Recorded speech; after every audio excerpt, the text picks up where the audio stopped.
sound right, look. Look.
Will give away natural weight on the night, but that gives him all the energy. Because then he's been able to train closer to his natural weight. And how big Besabiev looked at the initial press conference.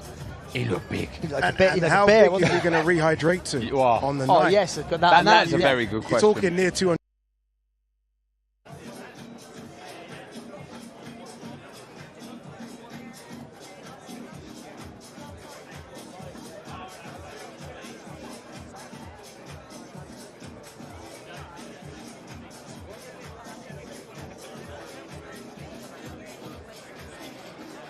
Ladies and gentlemen, welcome to the media workouts for the Four Crown Showdown, a great night of World Championship Boxing to be held this Saturday, October 12th, from the Kingdom Arena in Riyadh, Kingdom of Saudi Arabia. We would first like to thank Saudi Arabia and the custodian of the two holy mosques, King Salman bin Abdul Aziz Al Saud, His Royal Highness, the Crown Prince, Mohammed bin Salman, and His Excellency, Chairman of the General Entertainment Authority, Gia Turki Al-Sheikh. This great event is being brought to you by Riyadh Season and the General Entertainment Authority, Gia, with Frank Warren for Queensberry Promotions, Bob Arum for Top Rank Incorporated, Eddie Hearn for Matchroom Boxing, Gold Star Promotions, Boxer, World of Boxing, and Sella. At this time, we would like to thank our great sponsors: Saudi Tourism Authority, Saudi National Bank, STC, Dr. Suleiman Al Habib Medical Group, Saudia Airlines, New Murabba Development Company, and Lucid Motors. A big thanks to those great sponsors. This great event will be shown in the UK and worldwide on DAZN, in the UK on TNT Sports Box Office and Sky Sports Box Office, and in the United States the main event, exclusively shown on ESPN+. Let's now get the media workout started. Our first two fighters competing this Saturday in a scheduled 4-round international lightweight contest.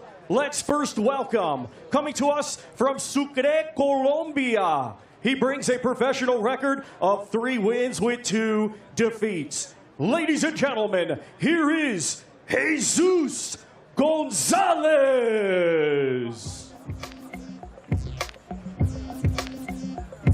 I always wonder what the more experienced fighters are going to do. Do they, use this as, a bit to kind of limber out a bit, show us what they've got? For sort of the undercard fighters, the inexperienced fighters, I don't know if this is quite daunting, Barry, for them. Yeah, and you tend to, you've seen in the past, they come out and they sort of do a proper workout. They want to show everything that they got, but you've got to try and soak up the atmosphere, because this is something that you might only ever experience once in your lifetime. So to have this sort of exposure is great for you. But again, you want to show a little bit to impress people at home watching or the crowd, but not too much to give anything away. That's the secret. Can you, for him, this must be unbelievable. I think it wasn't that long ago we see him get stopped, me and Barry, against Ibrahim Suleiman with a body shot. He was knocked out. He was knocked out, and now he's here. He's here in Riyadh on a huge card, on the undercard of one of the biggest fights that boxing has to offer. I mean, this sport will never stop amazing me. Yeah, these are the stories that I really love. And look, no one's expecting him to win on Saturday, but again, we have seen some crazy upsets on these Riyadh season cards. But I like this. I like when fighters get these type of opportunities to do a fight week like this, not just turn up with their, with their shorts and gloves and fight. Experience this. You might not ever experience this again. I think it's really good. And also, he's up against a guy who's having his debut, and it might be a case where he just thinks, you know what, I'll have a little go here. Because you don't know how good this guy's going to be either. Like, he doesn't come from a massive boxing background, so you tend to think he lacks experience, obviously, but he might not be that technically that good. We're not quite sure yet. We'll find out. And if there's holes in his game, then he might just think, you know what, this is a fight I can win. Yeah, exactly that. We've seen that before, haven't we? Yeah, it's down to Mohamed Alakel to grab the fight by the scruff of the neck, because he's an unknown quantity. So for Gonzalez, he wouldn't have been able to see nothing for him, so he'll be thinking he must be the real deal, this guy. He could be the future flag bearer for Saudi Arabian boxing. It's down to Alakel to really push him back, be the boss, because if he doesn't, this man's seen it. He understands what it takes to win a fight. There's 3 victories on his record. He's only had the 6, but he will then try and bully Alakel. He understands what it's like to have a real fight. Yeah. I mean, Alakel doesn't come in with this fantastic amateur record either. This is very, very new to him. And also, even if he is technically quite good, I think what you have to do, because the professional game is quite different. You can get away with stuff you can't get away in the amateur code, or the former amateur code, whatever it is called now. But I mean, so you drag him into a wall, you grab hold of him, you grab that shoulder, you put your head in his face if you can. You know what I mean? You tap those elbows, you hit him on the hips, all those things. You get warned once, don't do it again. But put a panic on him, make him panic, make him worry a little bit. See Joe Gallagher just sat ringside having a look at Gonzalez, coach of Mohamed Alakel. I think he'll be slightly nervous, but anytime you bring over a South American, regardless of their record, you know this, man, regardless of their record, in certain weight classes, you know they're bred tough. Very tough. Yeah, I think what you find a lot with people from that sort of background is that they're smooth punchers. Even if they're not heavy-handed, they're smooth punchers, so they always have really a good technique, even if they're not that good a fighter, ironically. So they can always deliver that shot that can hurt you. And if you're not used to it and you're not really up to scratch, then you can be exposed. But we don't, listen, we're building it up. We don't expect that. We expect a stand-up performance from a guy in his home, at home, and and this is a guy who's come to play his part. Every now and again, the guy who's meant to play his part decides he doesn't want to play that game anymore. He wants to maybe get that elusive win, that rare win that he doesn't get so often. And Saturday might just be that night. Sometimes you can't take much from a media workout, because as you guys say, fighters show us stuff fighters don't. If I'm Joe Gallagher watching this ringside, I'm slightly nervous here, because Jesus actually looks pretty decent. He looks sharp, his footwork looks really good, he's mixing it up. I like what I'm seeing here, Darren. Yeah, like we've touched it before, he has that South American will to win. He's letting his hands go here. He just threw a bit of a vicious overhand right. That's the one I saw. On the flip side, I think it's quite important that Gonzalez sits ringside and watches Alakel, because no one's seen anything of him. No one knows what this guy has to offer. So if I was him, I'd sit ringside and do exactly what Joe Gallagher's doing to Gonzalez. But again, like everything else, you know, especially on these huge occasions, is coping with the pressure. Even though you're not top of the bill, you're still on the card, and there's not lots of fights on it. So, you know, just being able to cope with the pressure being on a big occasion, if you can do that, then you have the potential to be a good fighter. Thank you very much, Jesus Gonzalez.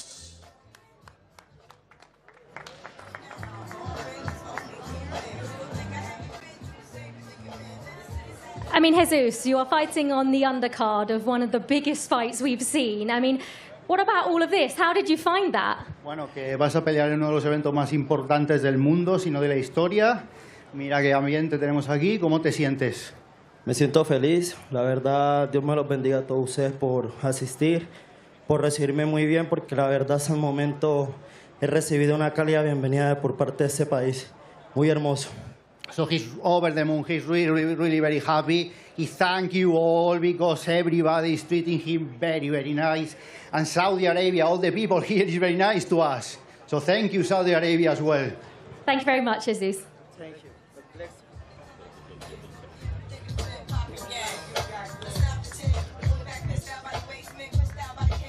And now let's welcome to the ring from Riyadh, Kingdom of Saudi Arabia, making his professional boxing debut this Saturday. Here is mighty Mohamed Alakel.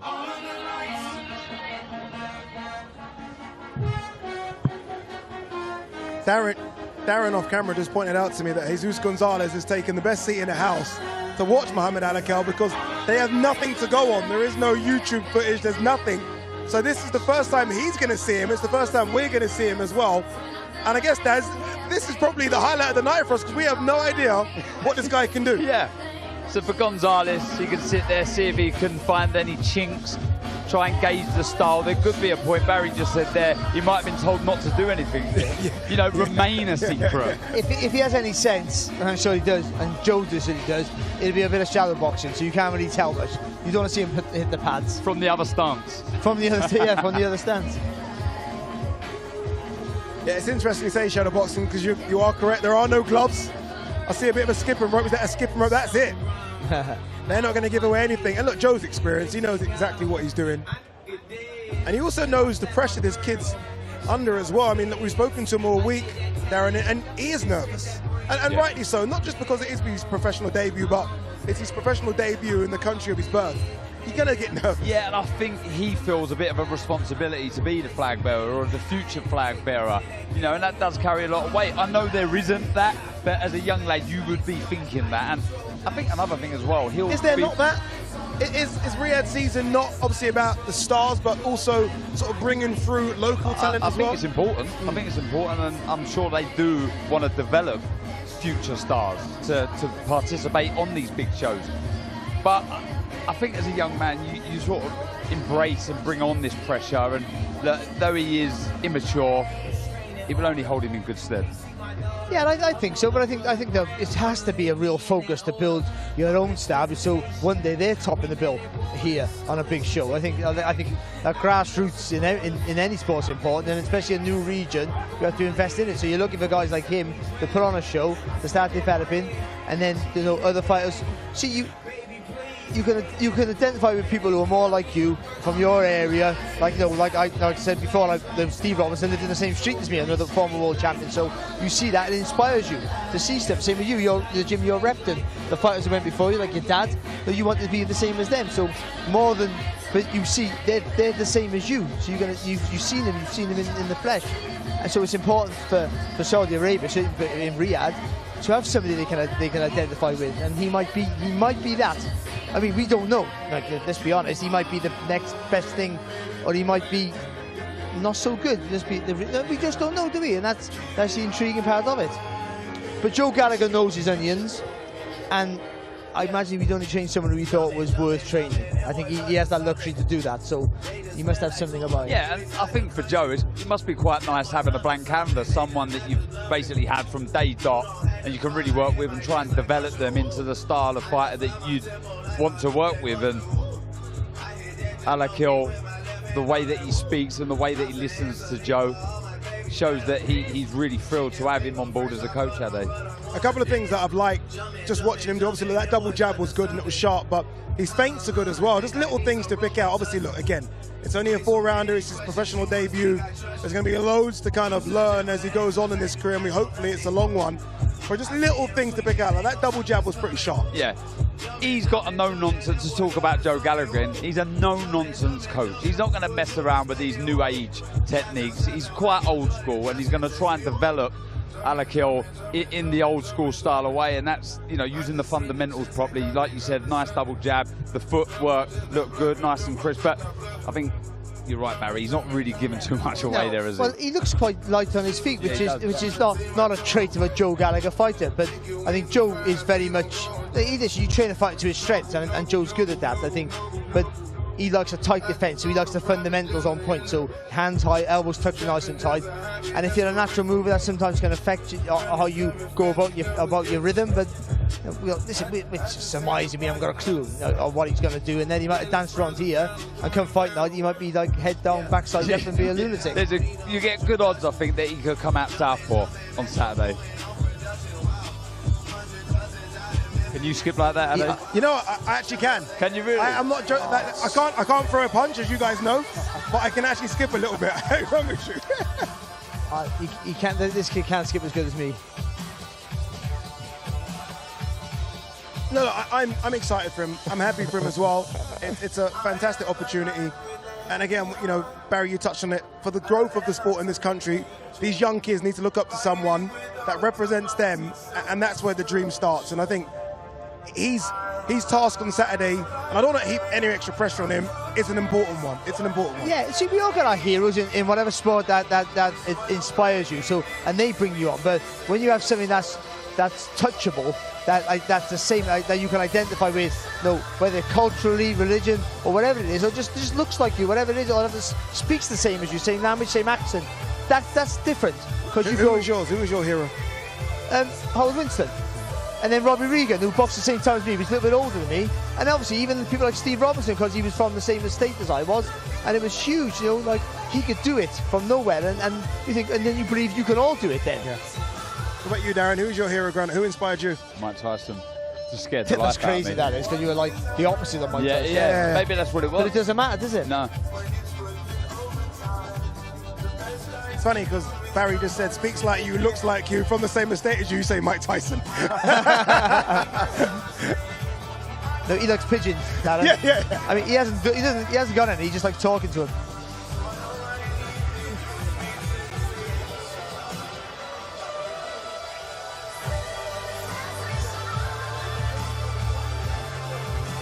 But it's also important not to put too much pressure on him without, there is pressure, but not to force it on him, because that it's a lot of weight of expectation on his shoulders. He's got an opportunity though, that Alma Youth, it didn't quite happen for him, got a draw out in LA. He was, we'll say Alma Youth, a brilliant talker, but he's got an opportunity to really be a star in the ring for Saudi.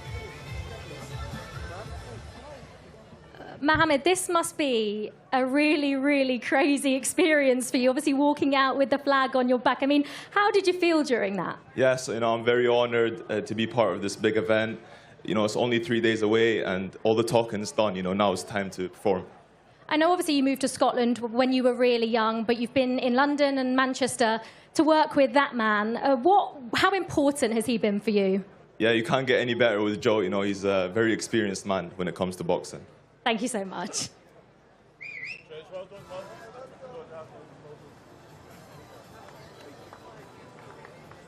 Ladies and gentlemen, our next two fighters to the ring competing this Saturday in a scheduled 10-round contest. It will be for the IBF International Light Heavyweight Championship.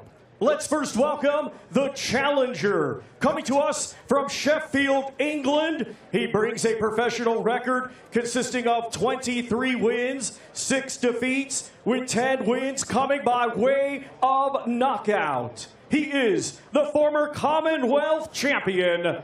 Here is Liam Cannonball Cameron.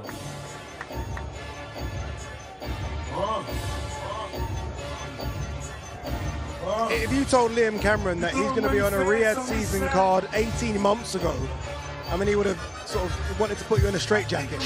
Here he is now, really good performance, I thought, against Lyndon Arthur, and he gets a massive opportunity against Ben Whittaker, who's still green. I mean, yes, very experienced as an amateur, but, you know, people think there are still holes there as a pro.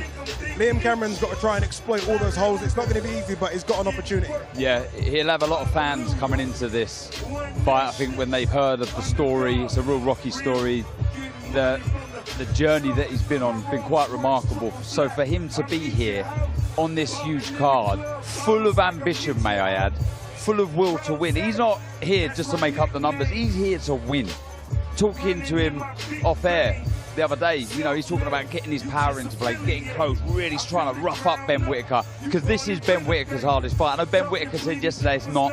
I believe, certainly on paper, this is. You've got to remember this guy here, Liam Cameron, he was a junior champion, he was a good amateur, started off very, very well. He's been a Commonwealth champion. He knows how to fight over the 12-round distance. He's a rough, hard, no-nonsense guy that has been on one hell of a journey. And he'll make you work, he'll make Ben Whittaker work. Whether he can have any effect on the scorecards, we'll find out, but he will really make him work for it. He'll put pressure on him. And also, because what's happened in his life and the story that Darren spoke about so elegantly yesterday, that he probably thinks nothing's unachievable for me now.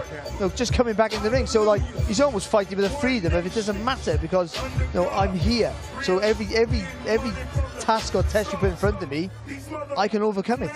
And although it was a defeat against Lyndon Arthur, who himself is a very good light heavyweight, would he have taken something away from that, saying, okay, I've still got it, yeah. I'm still here, I'm still there, because there would have been question marks going into that fight. Yeah, I mean, he's making the case for himself winning the fight. Look, to be where he was, it was his full fight, I think, since coming back after a 5-year layoff from the sport. And in there with a guy that, is sort of seasoned, if you like.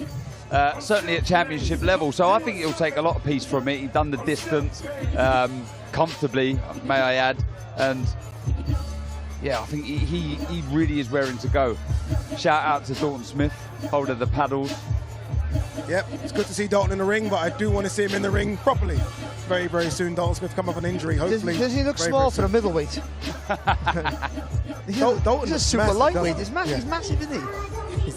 He's enormous, Dalton. But for Cameron, it's important that for anyone, when you come to a guy with less experience than you, even though he's been a world-class amateur, Olympic gold medalist, and is a real puzzle in Ben Whittaker, it's important for Cameron to step on him really quick. Yeah. Whatever, even if he does something that's not within the rules, just say, put something on him as quick as you can. Whether it's grab him, throw him, punch him, kick him, I don't know. Just do something as quick as you can and just try and get him unsettled. Yeah, no, you're right. I mean, one thing you don't want to do with Ben is let him sort of tee off on you and give him the opportunity to then do what he does. Once he gets into that rhythm, Ben, of playing around and dancing and fighting, it's almost an impossible puzzle to solve. But if you can get him early, you never know. Yeah, you've either got to get very close to Ben Whittaker or stay away from him. If you're at arm's length, you get picked off. The man's speed of hand and foot reactions and his amateur pedigree tells you that you get picked off. So it's about Cameron being smart. I think, as Barry said, he does have to maybe bend the rules ever so slightly, but he's got to keep his cool whilst he's doing it. He sometimes does get stuck in a little bit too much and gets himself in trouble. He can't afford to do that on Saturday night. Thank you, Liam Cannonball Cameron.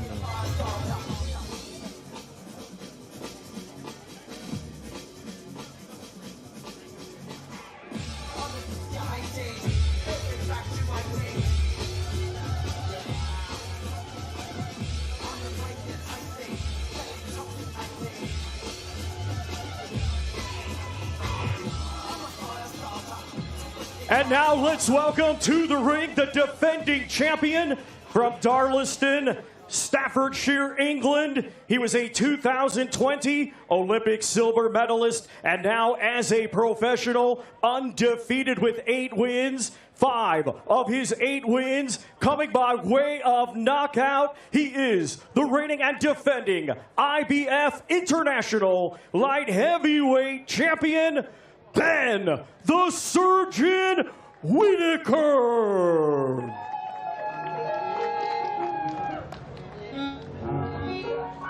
The surgeon on his way into the ring. As he makes his way into the ring, Liam Cameron's going to join us here on stage as well. I spoke to Ben yesterday and he says he's built for this. He loves it. The idea of sort of fully showing his repertoire, not just in the ring, but outside the ring as well. He loves this, doesn't he? Yeah, he's made for things like this, Ben Whittaker. He really is. No, he's a showman. But I think, and people take it as arrogance and disrespect at times, and that's right, and I understand that, but he's one of those fighters who, if he can't express himself that way, he's half the fighter that he is. He needs to do those things. That gives you an opportunity to hit him, to be that brilliant. Within that, like Tyson Fury, within that chaotic stuff is where the brilliance lies. But there's a risk on that because you're right on the edge. If you can get caught, you can get hurt, but also you can look absolutely fantastic. You know what? Liam Cameron just joined us. It's funny when you see him in the ring, you're like, okay, Liam could make 168. When you're next to these guys, you're a big 175er. That was Lee trying to get with Callum Simpson fight. It'd be horrible for me to make super middleweight. Ben's talked about fighting Eubank super middleweight, but no one picks that up. Nah, impossible. He ain't making 168 either. What do you make of all this, Liam? Obviously, look, you got here a few days ago. What do you make of the experience so far? It's a great experience. It's not my kind of life, to be fair. Liam, as he was walking to the ring, Ben Whittaker, you were shaking your head. What's your thoughts about the man, outside and inside the ring? I don't really want to have naught to do with him, to be fair. I'm sick of hearing his name being mentioned. I can't even watch him on screen. But yeah, it's going to be a good fight. Maybe I'll shake his hand after the fight and stuff, but if not, good luck to him. Do you think it's important for you, to, like, because you're the experienced fighter, to show him what it's like to be a pro, to get on him early and sort of, by any means necessary, really? Hey, you've got to. Listen, 9 months I had, and I fought Lyndon Arthur, what Bivol emptied the tank on and couldn't get rid of. Yeah. Big up Lyndon Arthur. Listen, he's a great fighter. He's top 10 in the world, and I took him to Brink. Do you have confidence when you look back at that, though it was a defeat? Do you take any confidence away from the Lyndon Arthur? I had 9 months in gym. Blew my opponent's out in first round. Didn't have no rounds. First 10 rounder against the IBO champion and whatever he is now. Do you know what I mean? WBA is it interim, whatever. Yeah. So yeah, I've got to take confidence. Yeah. Do you think that mental strength is a real positive for you now? Because what you've come back from and shown that mental fortitude to just get in the ring and work away. But no, you've gone over every hurdle. Do you feel like you're almost indestructible now? I've tried to switch pain off. Pain don't exist this week. I love that. I love it. I love the attitude as well. Liam, good luck on Saturday. Thank you very much, my man. Appreciate it. Thank you very much, Ben the Surgeon Whittaker.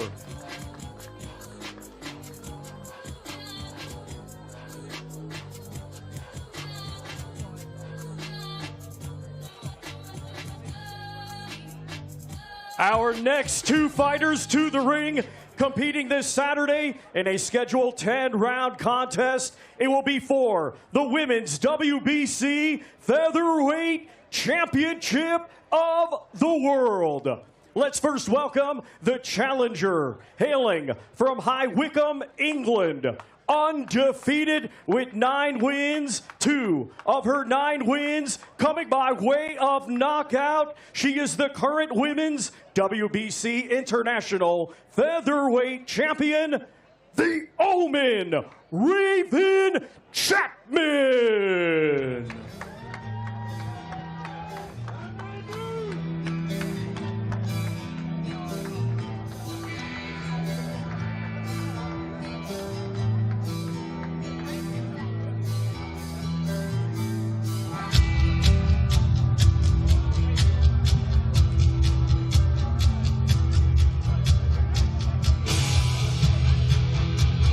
The Oman, Raven Chapman, making her way into the ring. And look, again, we've talked about stories. Liam Cameron, an amazing story. Raven Chapman has her own story as well. I mean, for her to get to this stage, she's done it the hard way. Fully deserving of this opportunity, WBC International Featherweight Champion. I think Skye's got her work cut out on Saturday. Obviously a big favourite, but she's going to make Skye work for it. She is, because everyone thinks that Raven Chapman's just this come forward fighter and throws lots of punches. But actually, if you watch her, she's got really good balance, really good rhythm to her work, so she can box a bit. So I think she has to use, you don't know about box Skye Nicholson, but I think you have to get the mix right, so you come in forward to be aggressive, but also getting the angles to just cut the space off for Skye, not to escape. And I think she has the potential to do that. She's really enjoying herself, loving the music. She's obviously picked this song, really relishing being here on this massive stage. And as Barry said, there's more to Raven Chapman than a steam forward come at your sort of fighter. She's intelligent, she knows how to fight, and she is fired up, she's busy, and she's got the style to really cause Skye Nicholson trouble. We just saw Ben Whittaker in the ring, not doing very much in his media workout. He's going to join us now. You know, Ben, we've been speaking about what fighters are going to do stuff in the ring, what fighters aren't. You did nothing there, Ben. You showed us nothing there. You didn't even bring out the gloves, no pad work, nothing. The work's been done. Yeah. That's how I see it. I trained this morning, trained yesterday. The work's done. I'm ready to just weigh in and fight now. Liam Cameron, when you was asked, is he your toughest opponent, you said no. Why is that? On paper it is, but I truly believe I've been tested and tried in my amateur game. Of course the pros are different, people say, but I just think I've come across that style many, many times. Listen, you're actually, you know, people just see all the showboat stuff, but your product, that means the ability, is real. Yeah. But are we going to see something special again on Saturday night? More than just, you know what, I love all the work you do, but the razzmatazz is what sets you apart. Yeah, that's what I love. At the moment, I've kept saying it. I said it on the face-off, the press conference. Everything I'm doing right now, I'm showing it because I'm allowed to show it. You don't win Olympic medals hopping on one leg. I'm a true boxer. If I have to watch that style, I actually don't like it. I like true boxing. Pernell Whitakers, Salvador Sanchez, the list goes on. So for me, I'm a true boxer at heart, but if I can get away with hopping on one leg, why not? I can't wait to see you on two legs. That's going to be good. Ben, really appreciate you coming up. Thank you for your time, man. Hotel, relax, get your legs up. Ben Whittaker, by the way, who's a huge 175-pounder. And I tell you what, right? I tell you what, he's a proper nice kid. I spent some time with him like a couple of weeks ago. He's a really nice kid. So all the showboating you see is just to sell himself. Yeah. And he's doing the right thing. I'm not a fan of it. Like I've spoken to him loads of times. But I said I'm not a fan of it, but keep doing it. Do it more, because that's what's going to set you apart. Because his ability is real. Yeah. He's a real proper product. Serious numbers. He's a numbers man.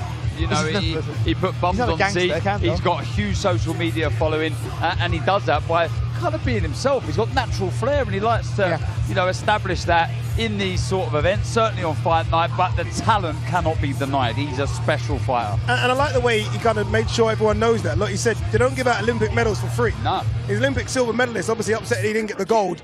That shows that the pedigree is there. Yeah, of course. Listen, you know, he's shown as well, and you go back to the European Championships as an amateur, and they'll be on, you'll find this somewhere. He had wars there. There might be 3-1 wars, but they're the highest quality. He's shown his mettle, his toughness. So, you know, this guy can fight. Thank you very much, the Omen, Raven Chapman.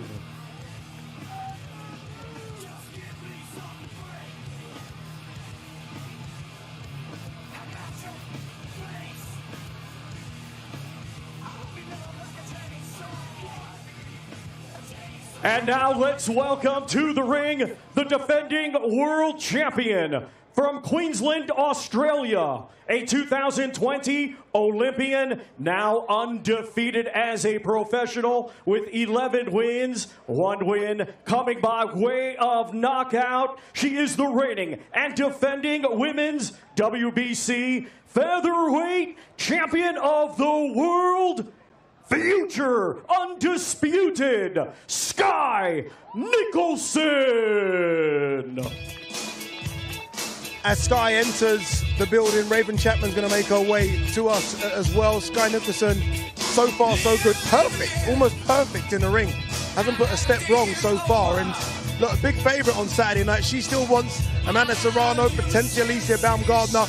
She has to get past Raven Chapman on Saturday. That's not going to be easy. No, it's not going to be easy because Raven Chapman, as we've been saying during her workout and this whole week, she's a very, very capable fighter. She's very busy, but she can box. But it's the discipline that Skye Nicholson shows that's been so impressive. She doesn't get drawn into her opponent's game plan whatsoever. She just stays switched on, and she does Skye Nicholson. She's got a lovely jab, the movement's brilliant. And she's true to herself. You know, she hasn't tried to change the style to be fan-friendly, to be honest.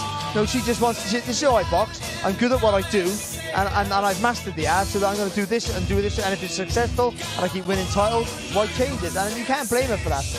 Raven Chapman has joined us. Raven, should we turn around and watch it? Let's watch a bit of Skye Nicholson. Let's go and pick the bones out of this. When you're watching it, are you trying to look for things here, or you've watched enough tape of it already? To be fair, I haven't watched like loads of Skye's fights. I've seen highlights and clips and bits and bobs. There's my team that will have watched a lot of Skye. But everything I see, she always says, you know, she's leveled up, she's going to do something different. I never really see the same style from her every time. So it'll be interesting to see if she can pull off anything different on Saturday. Look, we are here. We always enjoy fight week, don't we? Because we don't get to fight. Yeah. Are you able to enjoy it at all? I mean, can you take all this in, or is it just we're here for business? Yeah, you was dancing in there. You were. Oh, come on, you can't put the song that I've been playing for the last like 6 months on and me not air drum to it. But yeah, no, you got to have fun in there, haven't you? It's all part of it. You got to take it in. You can see, you know, I'm having fun in there. I'm not doing anything too serious. It's, you know, part of the workout, isn't it? You're there to enjoy it. You've been out here before, haven't you? With that experience in, Yeah. in our role, so it's been, you've had a real taste of it. But is it different being involved? Yeah, over here it is. You know, it's so good. I mean, shout out to Arena Videos for this. You know what I mean? They put on such a great platform here, and it just looks amazing, and it feels great to be in there, and I'm just enjoying every second. You're seen as, you know, the stronger fighter, the aggressive fighter who's going to have to close the gap, and that's sort of true. Yeah. But you feel that, you know, because I think you've got good feet, that your boxing skills are underrated. Do you think you could outbox? Yeah, 100%. Skye? Like we've sort of said it in the sense that, like you say there, my feet are good. I haven't had to show it much because actually people think, oh, my opponents stand there. They don't just stand there, they just can't get away from me. That's why my feet are that good. And if you think my feet are slow, then, you know, you're in for a rude awakening. Exactly. But tactically, do you want to force the pace though? Is it you that wants to be the aggressor? If you think about that first bell going and you approaching the fight, is that you being aggressive and bullish? Yeah, we've got, you know, our game plan. I'm going to do what I do really well, and I'll push the pace because that's what I'll do, and I'll force a fight out of my opponents because at the end of the day, every opponent I've had, they can't run away. They have to fight with me if they want to get anywhere. And that's what, you know, I'll probably do on the night. But, you know, I know what I've got to do, and I'm going to get it done. How long have you been wanting this fight? I mean, we've seen Skye been calling out the likes of Amanda Serrano and others. Have you been wanting to fight Skye the way she's been wanting to fight the others? Yeah, 100%. I've been wanting to fight Skye, wanting to fight Amanda. You know, I've been saying that Amanda fight just as much as Skye has. That'll be a good tear up, you and Amanda. And for me, exactly, for me, stylistically, the fight of Amanda is exciting. It's really fan friendly, and you know, Skye gets some backlash on her boxing because it's not exciting to watch. You know, the fans. She's a good technical boxer, but she hasn't been against anyone. She's been against fighters that are on that other level, you know. Me and her are on a different level, and that's why I do believe she will be involved in her first exciting fight on Saturday because she's going to have no choice but to be involved in an exciting fight.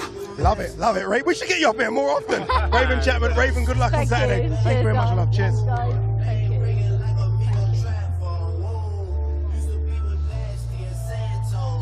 Skye Nicholson's little workout coming towards the end, and look, perfect, isn't it? Perfect, as is Raven Chapman. That's why it is such a good matchup. And look, she's beaten some good girls there. I mean, the one I think stands out is probably Sarah Mahfoud. That was a good performance. Lucy Wildheart came to fight, but she's not even been hit in her fight, if I have to be honest with you. Raven didn't say it, but she said it. She said, "Look, people think I haven't got good feet, and people try and come to fight me.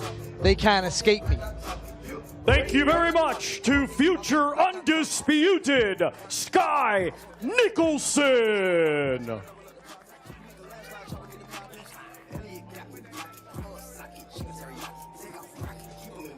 Our next two fighters to the ring, competing this Saturday in a scheduled 12-round contest. It will be for the vacant IBO Middleweight Championship of the World. Let's first welcome from Białystok, Poland. His professional record consists of 25 wins, 2 defeats, 2 draws, with 8 wins coming by way of knockout. He is the former world title challenger, Camille Zerat.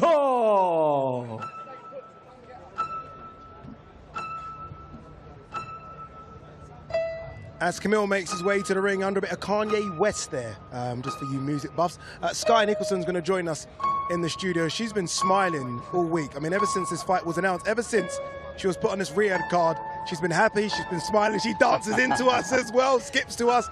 Skye, this smile, I mean, what is it? Is it the fact that you're having another fight? Is it the fact that you're on a Riyadh season card? What is it? Talk to us. I'm born for this. You are I'm born for this. the world stage. I'm born for nights like this. I'm born for nights like October 12th. I can't wait. I'm just soaking up the moment, loving it. I asked Raven, I said, look, Skye's been wanting Amanda Serrano and she's been calling out other names. Raven's been looking at you. Yeah. When did you start putting your focus on Raven? I've always kind of known like she was a potential opponent.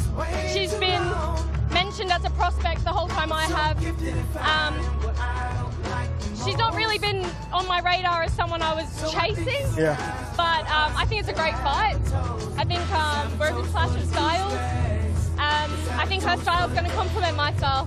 And strengths and weaknesses of Raven Chapman. Strength, I'd say she's aggressive, she's game, she's happy to take shots to get in close, where she's more effective at closer range. Weaknesses, I think she's got slow feet. I think she rushes her work. I don't think she sets up her attacks very well. I think she kind of does all this ducking and weaving without actually thinking about what she's doing. I feel like speak your mind, Skye. Speak your mind. I feel like, well, I know I will. I've studied her. I feel like she's very easy to read. We've complimented your discipline, the way you approach a fight. You do it your way. You do it the Skye Nicholson way. Your record come up a minute ago, I think the last 6 fights, and there was a name there, Lucy Wildheart, and there was a stoppage there. Is that something that ever plays on your mind, that you want more stoppages, or are you just happy to do you? No. I'm winning. Like I've been quoted saying, I'm staying pretty, I'm keeping my brain cells, I'm putting money in the bank. Win's a win for me. If the stoppage is there, of course I'm gonna take the opportunity, but I'm not gonna put myself in positions to give my opposition more of an opportunity if I don't have to, if I can win comfortably. See, I think I love that. I'm not even going to ask you a question. I'm just going to say, because I love that, because you're believing in yourself. And like, listen, you're very confident, and it's been the biggest shift in the last 18 months, I think, from you. But I think the fact that this is my style, this is what I'm good at, and I'm going to double down on it. And then other people make it exciting, and that's what you do. I love that. I think that's the right attitude, because, like you said, why would you want to risk how good you are by fighting someone else's fight? Exactly, and I just feel like a game, aggressive opponent just complements my style more. It's going to make the fight more exciting, and I'm still going to do what I do. Still going to do what you do, and so far it is perfect. Skye, thank you very much. Thanks, guys. Good luck on Saturday. Thank you. Super confident. I love it.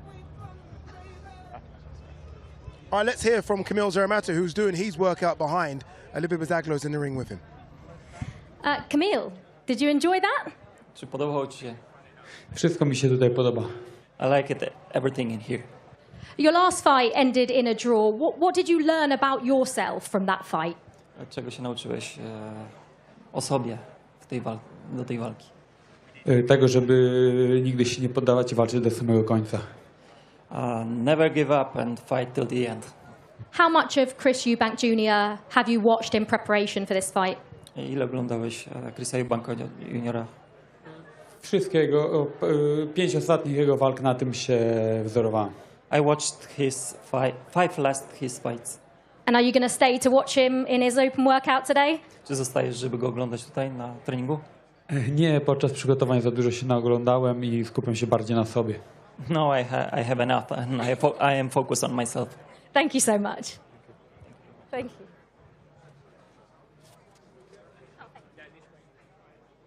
And now let's welcome to the ring from Brighton, England.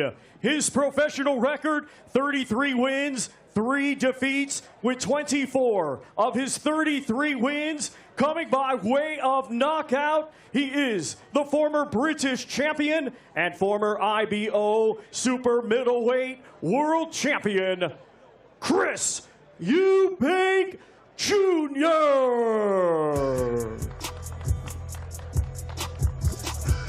Here comes Chris Eubank Jr. We haven't seen him in the ring since that, I thought, magnificent win over Liam Smith. Maybe the best win of his career. That was under Bo McIntyre, the trainer of Terence Crawford. He has since switched trainers to Jonathan Banks for this one. The enigma is Chris Eubank Jr., but I think we are going to get a really good performance on Saturday because pressure's on. Yeah, I want a relentless, no-nonsense performance. Then I want him to be busy. I want him 3 fights next year. I want him to be active. Do you think that happens? I know what you said you wanted. Do you really think that happens? From 3 fights listening next year? to him, yeah, I think the hunger's there, the desire's there. He wants to fight. I think it's important now. Look, him saying that and doing that are 2 different things, but I really do because he's a big draw. I've said it. Look, you either love him or you hate him, but he brings excitement in the ring and outside of the ring. Yeah, he does. And listen, let's not forget, he can fight, by the way. He's tough. He didn't inherit his dad's natural power, but he inherited his dad's toughness. And up until the Liam Smith fight, he looked like he couldn't be hurt or couldn't be seriously hurt. Then he got knocked out, and I thought it was just a lack of concentration. And Liam Smith is a very, very good fighter, and technically punches very, very clean. But he came back from it, but no one thought he could. Showed again that natural toughness. Let's not forget, he's in a rare breed of a rich kid from a privileged background deciding to box. That blows my mind. Why would you want to do that? There's very few of them. But that shows an even a bigger toughness that you don't have to do it, but you want to do it. And there's no financial real reward because you come from money. But he's made his own fortune and he's made his own name now, I think, apart from his dad. But he needs to be in big fights, and like whether he wants to win a world title or not, I don't know. But he's a big draw. He can always garnish a big reputation and get a fight off somebody. But I don't see him fighting that regularly because the money is too much. But he told me his roadmap. He wants Conor Ben and then Canelo. He wants a 147 guy, then a 168 guy. It's strange, isn't it? It is strange. And look, again, I said this, right? He's got guys in 4 weight classes calling him out. Look, I was very intrigued. I thought he was going to take off his attire there. He's clearly going into the ring like this, which is, again, ever the showman, Chris Eubank Jr. Oh, I do love him being on this card, though. I will say this. And on the night, his ring walk would be absolutely fantastic, like they always are. And and all the antics that he'll do, the posing, the posturing, it all just adds to the drama and the tension. Look at him now, like he's done nothing, but you're fixated on him. Just his face, his expression, just makes you think, what's he thinking? What's he up to? What's he going to do? And I don't think the trainer matters, to be fair. No, I don't know with him. I don't think it's never really mattered with him because I think he does his own thing. I think he lives a life as well. I can't forget that he doesn't drink. I think he's always fit anyway. And his start's his start. At this age now, you can't change it. Yeah. You can't. There was one moment where I felt Roy Jones was really implementing something into Chris Eubank Jr. and that was a jab. I think he'd gone pretty much throughout his career without throwing a jab.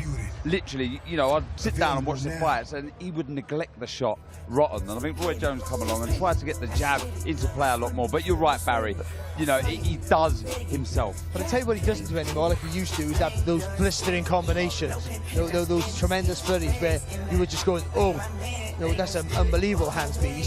With age, you understand, he's slowed down. But with that, I think there's more purchase on his shots. But I think in this fight, it can be potentially a difficult fight for him because I don't think Eubank he can punch, but he hasn't got that raw power or strength. And this sort of opponent can walk him down a little bit. Of the names he has mentioned that he wants next, right? Let's get, Billy Joe Saunders is unrealistic because Billy's not fought since Canelo 2.5 years ago. Ben, Canelo, Crawford. Which one of those 3 is the most realistic, and which one would you want to see? Ben. I think Ben. That means Ben would have to go to 160. Yeah, I think he's probably way above that already. Because we've had the build up. Look, I'm all for grudge matches and bad blood when it's genuine. Those two don't like each other. The build-up once again would be electric. It would be fun to watch. No doubt that both of them are going to leave it all in the ring. It would be an absolute shootout. But for his legacy, if you like, you're going to be looking at the world titles and the big names like Canelo and Crawford. So it would be, in an ideal world, it's never really the case, but I think he would go in that order. I just can't see how Crawford or Canelo would even want to bother fighting. Not out of fear, I just don't see. They're such a big draw themselves. They don't need him, and he doesn't really bring anything. I don't think for what they're getting, I don't think he brings anything extra for them. Do you think they would then weigh up the risk reward and say it's no risk and a high reward? Well, one thing is, but every fight's a high reward for them. And every fight, they think they can beat anybody. So I don't see it. I don't see why Crawford wants to fight. I think Crawford is Canelo and out. Yeah. I think, and rightly so. And for Canelo, well, Canelo put an offer into his team. They put an offer into his team. Obviously, in the end, it wasn't Chris Eubank Jr. It was who did Canelo fight in September? The brain's gone frozen. Munguia. I think the Canelo fight could happen, actually.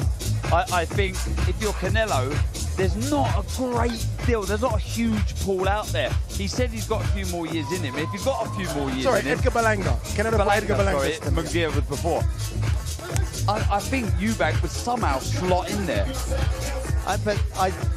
It's a really big ask. We have to be able to say, as much as we build the fight, but I mean, it's a huge aspect. Going from the level he's boxed at recently, even Liam Smith, a super welter, and nowhere near Canelo. He boxed Canelo, did well, but Canelo's a different level. So, I don't know how he thinks he'd have a chance against Canelo. Isn't the obvious name then Hamza Shiraz?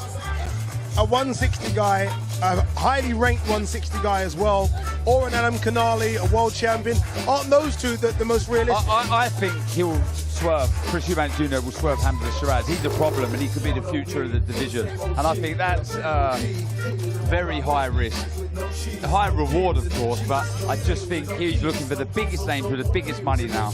And rightly so at this stage of his career, I get that. At 35, I think he will probably try and stay away from Hamza Shiraz. He has money, he has fame, if he wanted those things, but he got them. All he hasn't got is that world title.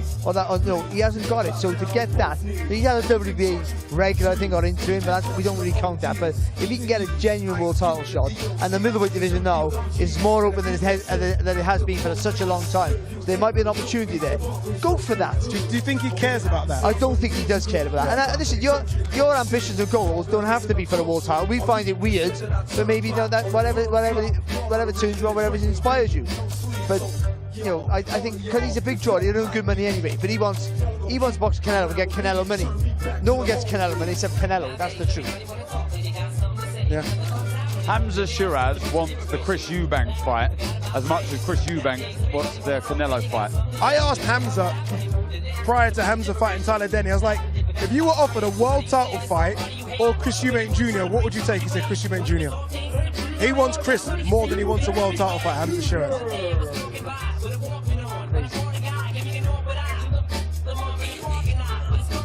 Olivia's going to get in the ring and speak to Chris Eubank Jr. It'll be interesting to see what he has to say. He enjoyed the public workout, I'll tell you that now.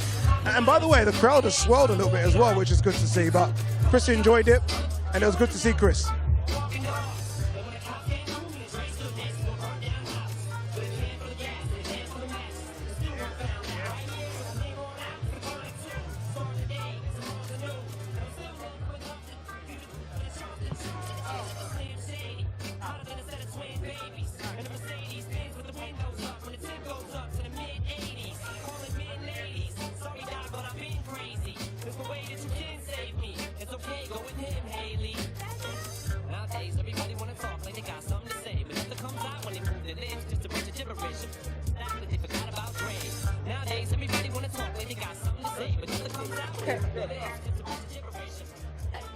Chris, I mean, I don't think many people were expecting you to come out in this. Explain your thinking behind it and why you decided to come out like that. Listen, this is the traditional outfit of the Saudis. This is called a throbe.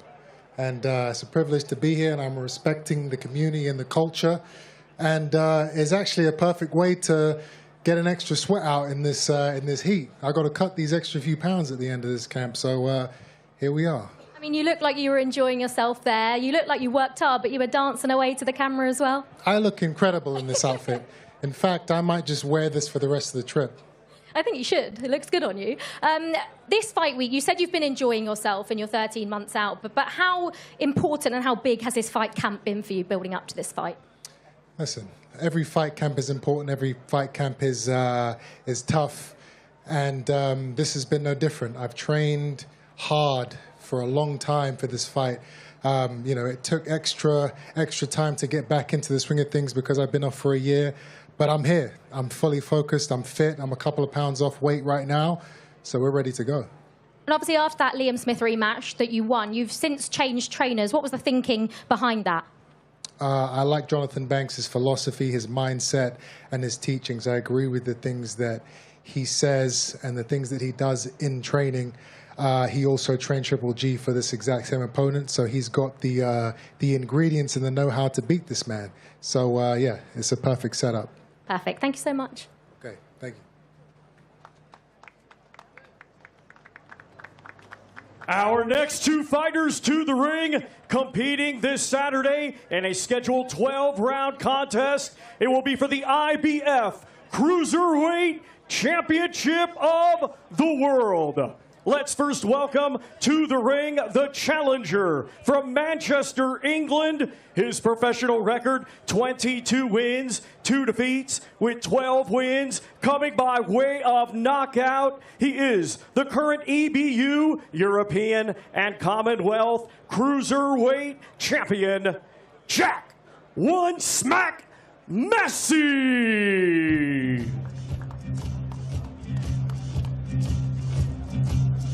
Look, very quickly, back to Chris Eubank Jr.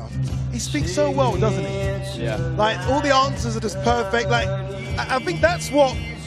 I have so much love for him, but also annoys me because I feel like he could and should have been an enormous superstar because he kind of ticks every single box. There's a lot more maturity and honesty from Eubank Jr. these days, I feel. That comes with experience. He doesn't really lie. He's saying he's still got to drop a few pounds, being quite honest and brutal with his opponent, who he wants to fight next. He's so outspoken. The last presser I did in London, obviously, he tore into everyone. People like that. So much more endearing. 100%, indeed. Here comes One Smack, Jack Massey, to the ring. I mean, you speak of potential banana skins. Like, if a big favourite is supposed to lose, could it be this one? It's highly unlikely, but I'd say what Jack Massey is, he's a very well-structured fighter, so he gives everyone a hard fight. He's physically tough, takes a good shot, he does the basics very, very well. So there's no bells and whistles with him, but he does the basics good, and he's strong for the weight. So I think this is a hard fight for Whittaker. I do think Whittaker will come through because I think not just the strength that we've seen in the last few fights, it's also been, for me, the skill, the movement, the feet. But Jack Massey's a real danger man. Yeah, 1 defeat in his last 5 to 1, coming to his only campaign at heavyweight against Joseph Parker, who is now considered a top 5 heavyweight. So no shame in that defeat. And you saw the last win on the resume there as well, and that was Isaac Chamberlain. That was a really good performance. Yeah, the Whittaker will be facing the best Jack Massey. Me and Barry will both remember when we first fought for our world title. You give it absolutely everything. That is your moment to shine, your moment to change your life forever, complete a dream and make your world completely different to how it is now. He's going to give it his absolute everything. Someone should clip that up and give it to Jack Massey, that little speech. Winning a world title, the winning of the title changes your life forever. Whatever happens, whatever you do in your life, you're always going to be a world champion. Nothing that never goes away, ever. Whether you end up doing our job now, or you go back to your normal life and work and the normal job, that stays you forever. So and all you don't want to do is leave that ring not giving everything you've got. And Jack Massey's the sort of fighter who won't do that anyway. So I think this is, if you can't get up for this fight, go home. He will be up for it. Whittaker will never overlook anyone, certainly not Jack Massey. But I do think the public maybe is overlooking Jack Massey. I mean, we're talking about Whittaker going to Bridgerweight, right? I mean, that belt's now been vacated, by the way, the WBC, by Lawrence Okolie. There's been a talk about a heavyweight jump as well. Whittaker's got to make sure he's fully focused on the task at hand here, because this could be, as I said at the top, a banana skin. Yeah, but he's very hungry. He understands all of those opportunities are potentially there in his next fight. He wants to he wants the winner, of Chris Billam-Smith, Zurdo Ramirez. Then he wants to push on and venture into different weight divisions. So he's just as hungry as this man here, Jack Massey, is. You know, he's desperate to really, really create some serious legacy. It's a tough fight. You know, I think he's doing the right thing here. I think he's going to have to mix it up, Jack Massey. He's going to be put under a lot of pressure because of the footwork of Opetaia, who likes to be in control of the space. But as you can see here, he's quite fleet-footed. He can move really well. He understands that you've got to get back to the centre of the ring. Got good variation with the shots. Works the body wise. You're seeing there with Joe Gallagher. So I'm really, really looking forward to this fight. I would say, though, that Opetaia's been talking about getting back to what he was good at, which is boxing. I think the last few fights he's had under this level, he's thought you can be a bully. And then I think in the Bradis rematch, he realised, actually, I've got to get back to my skills. And if he does get back to that, it's a harder night for Massey. It might not be a physically daunting task, but I think I think Opetaia has the potential to totally outbox you. Yeah. I think it's massively underrated. That's what he was known as when he went into the first Bradis fight. So if he's back to that, and that's the thought process, and he keeps that anger and the strength that simmers beneath him, then he's a real. He justifies why we think he's the best cruiserweight on the planet. 100%. If he can find the balance of aggression and boxing, he's one of the hardest to beat out there. Yeah, it's almost trying to control that aggression because he wants to take your head off. But you're right, now his dad's back in the camp as well. His dad was not in the last two camps, which is quite interesting. His dad's now back in the camp. Maybe that's the missing ingredient. Maybe it is a case of get back to your boxing. Get back what got you as a 16-year-old to the Olympics representing Australia. Yeah, sometimes if it's not broken, don't fix it. But he seems in a happy place. He seems having the dad back is really, really putting me in a good place.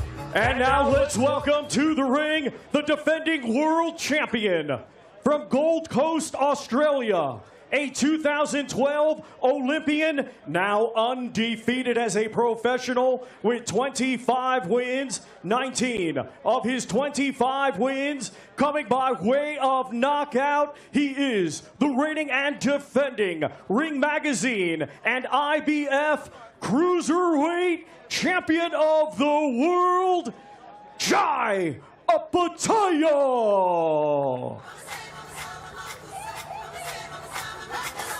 Skye Opetaia, the current IBF Cruiserweight World Champion, making his way to the ring. As he does that, Jack Massey is going to join us here on stage. Oh, look at, I mean, talking. There it is. There's that aggression, isn't it?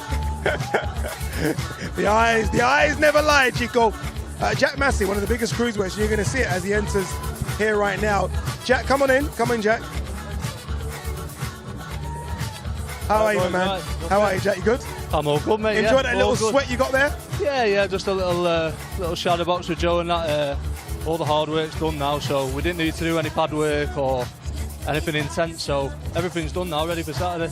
When you say that, that's such a good point. When you say all the hard work's done, does that mean you can try and enjoy it a little bit because it's all done? Yeah, absolutely. You know, you got to take it all in like this sort of stuff and enjoy it. So yeah, enjoy myself now, and it's go time on Saturday night. Look, we know this man's strengths here. Very, very good boxer. He can punch, he's aggressive, can fight on the back foot. But whatever his weakness is, in your opinion?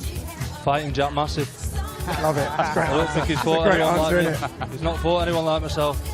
You know, he's fought over the hill Bradis, and I think a lot of people are getting me mixed up with the two other Brits, but I believe I'm levels above those guys. You're one of the form fighters at the moment, I think, especially in the UK. Arguably, you could be one of the fighters of the year. I think the way you've come back and rebuilt yourself. But you're being underrated again. Do you find solace in that? That again, people are not backing you, but you're proving people wrong.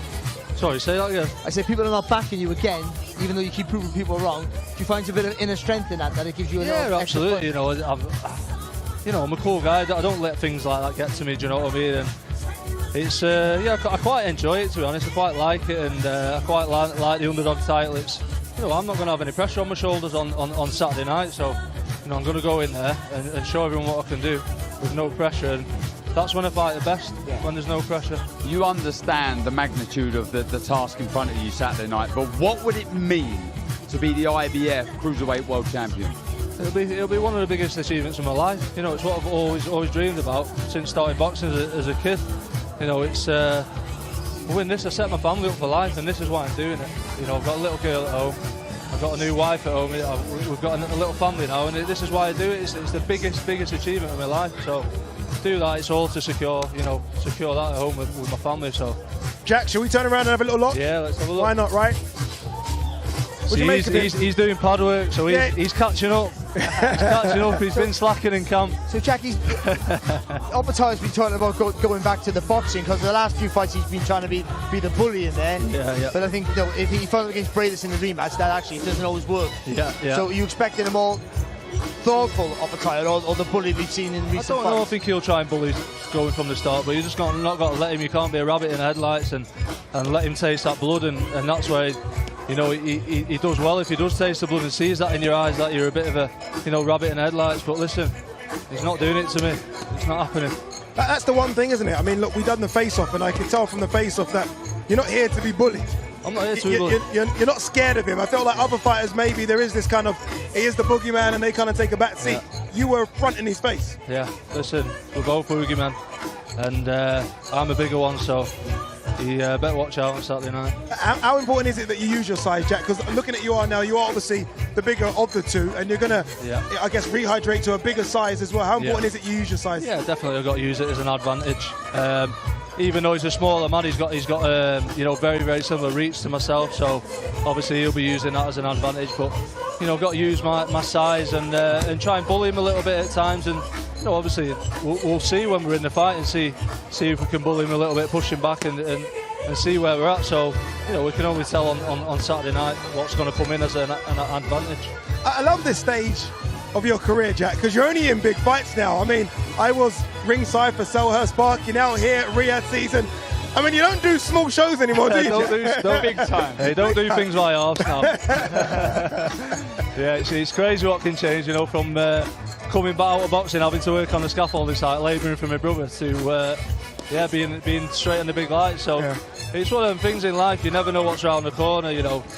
Before the Parker fight, it's the worst year, you know, worst couple of years of my life, you know, not just in the ring, outside of boxing as well. So, and then we've got the Parker fight, and it's just been, you know, an incline from there. It's been amazing. So that Parker fight, that must give you a lot of confidence. I know it was your last defeat, but you're in there with a big guy, physically strong, a big puncher, a massive heavyweight, if you like. But you held your own in times there. Yeah. You know now that you can be the aggressor in the fight if you choose to be. Yeah, definitely. You know, no one's punching like him in the cruiserweight division.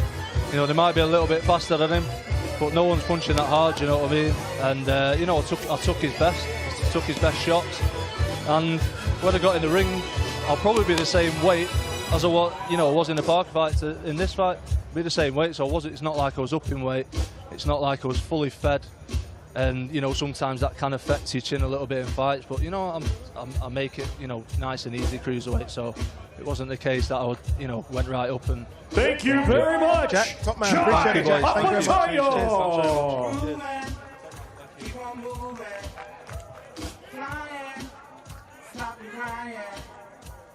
Cheers.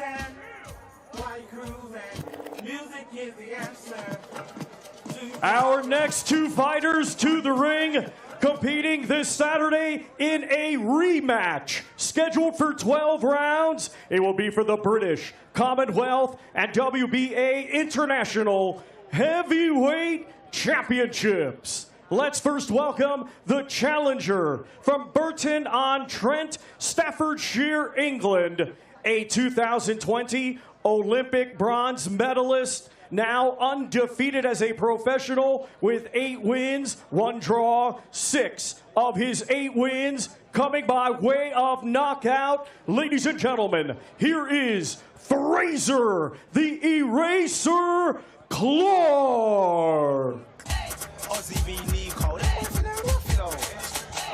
Wow. Look at the song it's coming out to as well. Oh, yeah, that's a bit of mine, you know. East London, that song is Fraser Clark making his way to the ring. As he does that, Jai Pattaya is going to join us now, the current IBF Cruiserweight World Champion. Jai, come on in, my man. How are you, brother? Good? You know, Jai, one thing I've not asked you, and I've spoken to you a lot in the last few days, your dad's now back in camp with you. Talk to us about that, how important that was. It's good, man. You know, we're leveling up. You know, it's back to those fundamentals. You know, it's not chasing those big hits and that knockout punch, and back to the skills. You know, it comes when it comes. Yeah, I mean, I guess you have to kind of mix the two, right? Because you have got that punch. We know you can bang, but also you've got fantastic boxing ability. Is it trying to just get the two to marry a bit better? Exactly, bro. It's finding that balance. You know, knowing when to pick shots and capitalize on the mistakes. So it's good, bro. It's all about that science of the sport. You know, the skill set. Yeah. You know, so we're really trying to sharpen that skill set. Jai, you're not going to lose any aggression, though, are you? Man, I'm pumped. You know, back here in Riyadh, massive event. The main event, bro, I'm honoured to be a part of a fight like that, you know what I mean? As a boxer and a boxing fan, pumped to be here, bro, pumped to put on a show. Do you think Massey's going to take a while to break down, or do you think you can jump on him early and show the experience at world level? We adapt in the ring, you know? We go off the body presence and we do what we got to do to win. How mad is it that you're here? Did you ever think you would get to this stage? I always knew I was going to get to this stage. This is my life. I've been fighting my whole life. I always knew there was world titles coming my way, you know what I mean? But these Riyadh seasons have just taken it to a whole new, you know, whole new level. So I'm honoured to be a part of them, but at the same time, I deserve to be here, boys. You know, I've done the hard yards to get here, and now it's all just fruits of the labour. Have you enjoyed being a world? Because sometimes being a world champion, it brings its own pressures, as we both know. Have you enjoyed it, or have you found it a little a love and also a little bit of a pressure? Yes and no, you know what I mean? Well, I'm really family orientated, you know what I mean? I stick to my family. I'm here to fight, go home, have a good day with my family. You know he's ready to fight because his knuckles are bleeding. He's ready to go.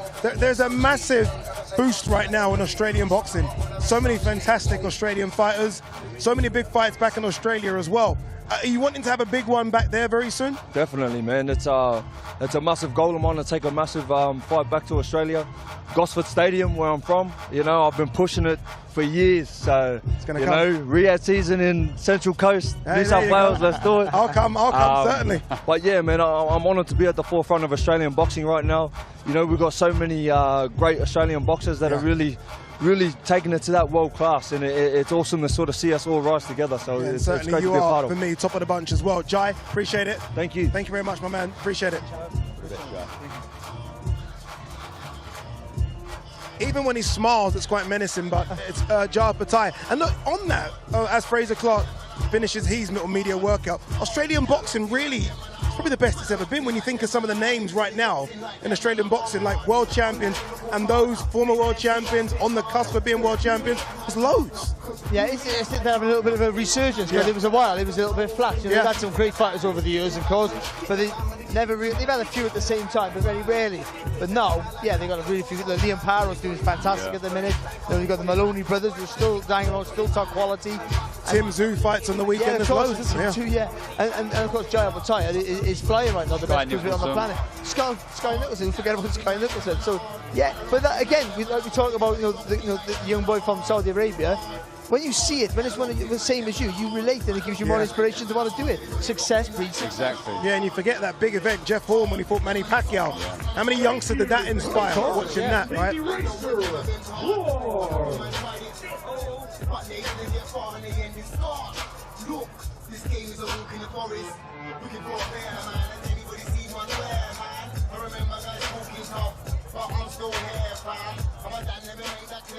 And now let's welcome the defending champion from Ipswich, England. Undefeated with 17 wins, 1 draw, 16 of his 17 wins coming by way of knockout. Here is the reigning and defending British, Commonwealth, and WBA International Heavyweight Champion, Fabio Wardley. My home is the wave. Fabio Wardley going to make his way to the ring. Again, there's so many fighters here with incredible stories. I mean, his story, his journey to this stage might just top the lot. I mean, white collar boxer to where he is now on the cusp of world level is incredible. It's the most unique story out there. You know, the brilliant stories of boxing is the most unlikely of them all, let's be honest. And he looked all, and even when he turned pro, he looked athletic and dangerous. We thought when he gets up to the level where they're technically better, he would be found out. But he's added to his game, I think. And what the key for him is confidence, his self-belief that he can drag you into a war and you can't cope with the pressure. And he suffocates you with that. He said to me, sorry Eddie, that he wants to, when he was younger, or first few fights in as a pro, if he could just fight at the O2, just once, on the undercard somewhere, fight at the O2, he'd retire happy. Look where he's gone to now. It's incredible. It really is remarkable. He's improving all the time. He's getting better every time.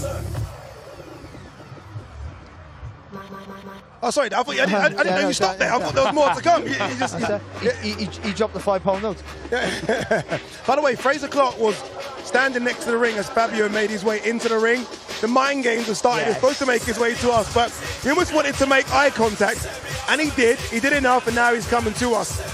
This is a tremendous matchup. It is. I mean, we've had some really good British title fights over the last few years. I mean, AJ, Dillian White was fantastic. Dillian White, Chisora as a British dust-up was really good, right? Number 1 and 2 were sensational.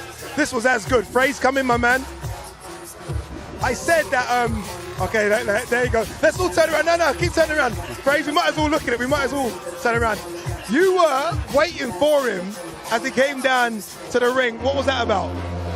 Yeah, you know, like, I feel like, obviously it's a bit of an extended fight week than usual, but we're starting, you know, day by day, it's starting to ramp up.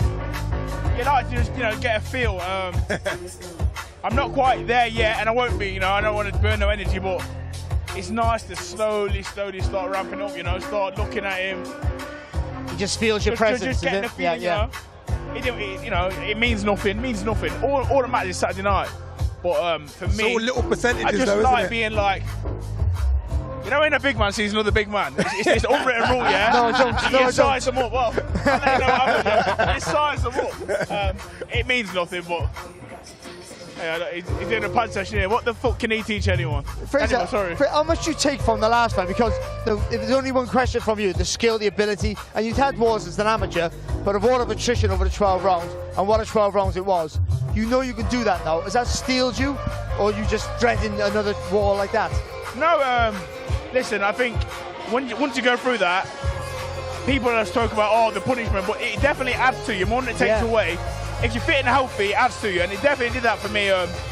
Confidence, the knowing you can do it, and not just that, not just the knowing you can do it, like, it's all right being in the ring for 12 rounds, but a 12-round fight like that, it's completely different. I've seen people, some 12-rounders just dance around and not get involved. Every round, at the end of every round, I was thinking, I've got to go back out there, I've got to win this round. So, I know, you see, like, I wasn't trying to, like, nick around, I wasn't trying to have a round off. Every round I was trying. So I've learned, that might have been a bit of a mistake, but I've learned from that. Fraser, Fabio said you can't punch. Why are you starting trouble? No, because I want to ask, does that make him want to hurt him? Or does that make you think, do you know what, so what, I'll stick to my boxing? His face told a story last time, didn't it? It's, for someone that can't punch, he seemed pretty fucking busted up, didn't he? Do you know what I mean? So, there wasn't a fight in there that wasn't hurt that night. I mean, there wasn't a fight in there who didn't get hurt that night. Yeah, of course. It was a wall. Of course, like, you know what, I wouldn't say being a puncher is my best attribute, definitely not.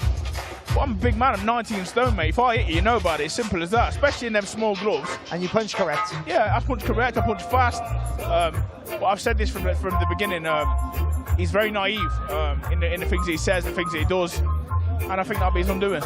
You look massive, by the way. You look in better shape than last time. Not that you're ever out of shape, I don't think. No, but I do feel like you look better. You are in better shape, aren't you? Physically.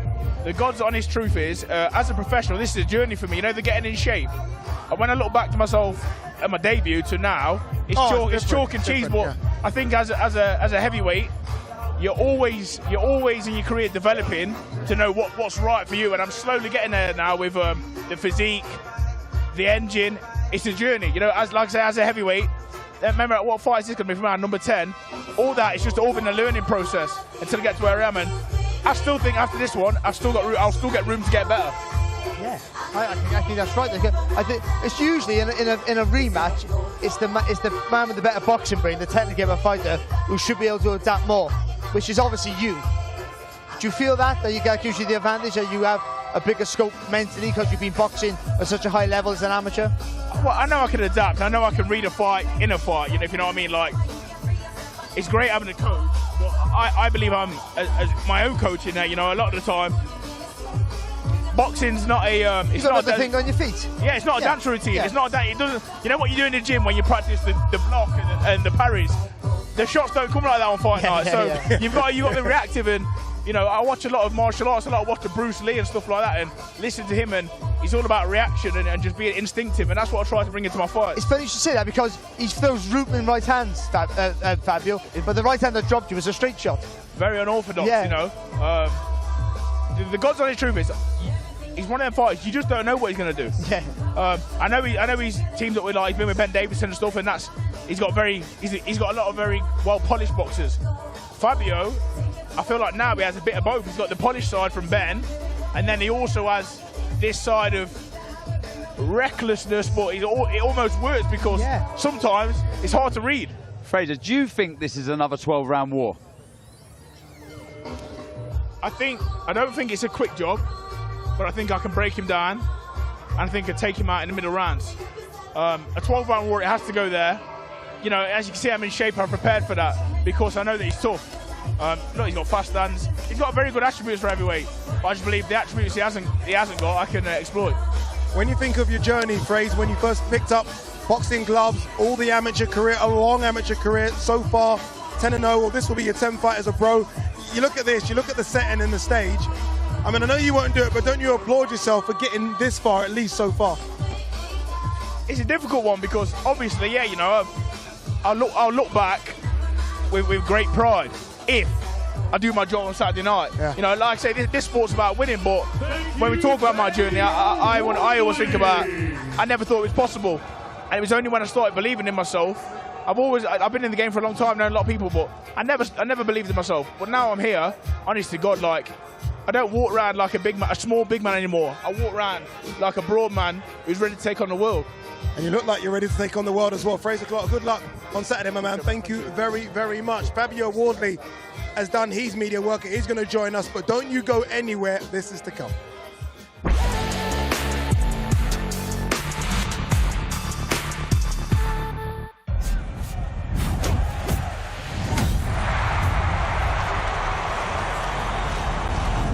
Champions are not born. They're forged. The world is watching. Crowned in the ring.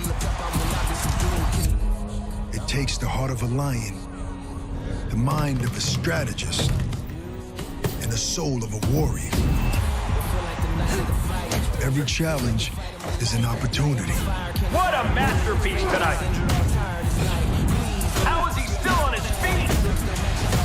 Every setback, a lesson. It demands an unbroken will that refuses to bow. Do you believe this? This is not just about winning. This is about turning the ordinary into the extraordinary. Building a legacy and becoming undisputed. And it's an instant classic. Undisputed. Available now.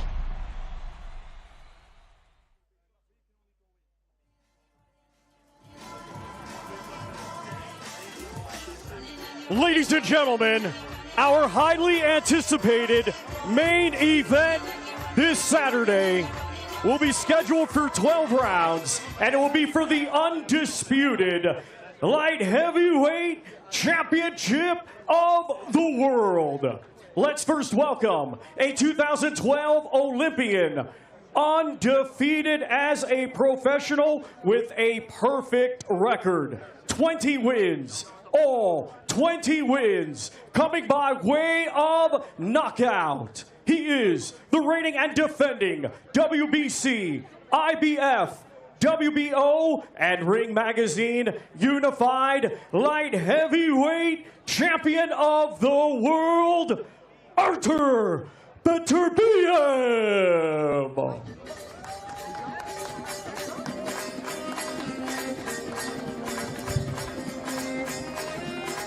20 fights, 20 wins, 20 knockouts, unified light heavyweight champion of the world. There he is, the very menacing, very good, very talented Artur Beterbiev, about to make his way into the ring for his media workout. I mean, this is as good as it gets. 2 pound-for-pounders. Who's higher, in your opinion, on the pound-for-pound rankings? Beterbiev or Bivol? I'll probably agree that Bivol is, but I can understand if you went the other way. But that's only because I like the pure boxing of Bivol. That's purely me. I'd understand if Beterbiev was higher, but that's my personal opinion. What I will say, he looks very good at the weight right now. I know we're a few days away. He doesn't look drawn yet. Looks fine. Looks full. He looks ready for action. He really does. He looks like he'd had enough of talking, enough of all of this. He just wants to get stuck in now. This man is born to fight. I'm Beterbiev. I think even though I think Bivol's going to win the fight, I think Beterbiev has to be number. I think his resume as a light heavyweight. Not the Canelo. It's sort of the Canelo one, I know that, but I think as a light heavyweight, his resume is far superior to Bivol's, I think. Fabio Wardley has joined us. Fab, that was a nice little workout. I mean, some did it for a minute. You used your whole 5+ minutes there. You seem to enjoy that. Yeah, look, I know a lot of people, a lot of boxers and stuff find fight week stressful, daunting, tiring and stuff, and don't get me wrong, it's not necessarily not true, it is, but also people pay to see you at the end of the day. They pay to see something from you, so give them something to see.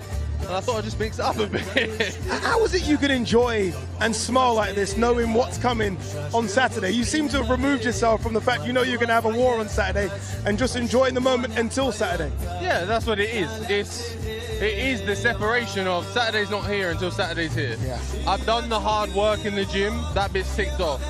There's bits to do through this week, little bits to tick off, and when I'm in them focus modes and when we're looking at tape and when we're in the gym going over drills and stuff, I'm focus mode. But when it's not, it's fun and games. Fabio, enjoy the moment.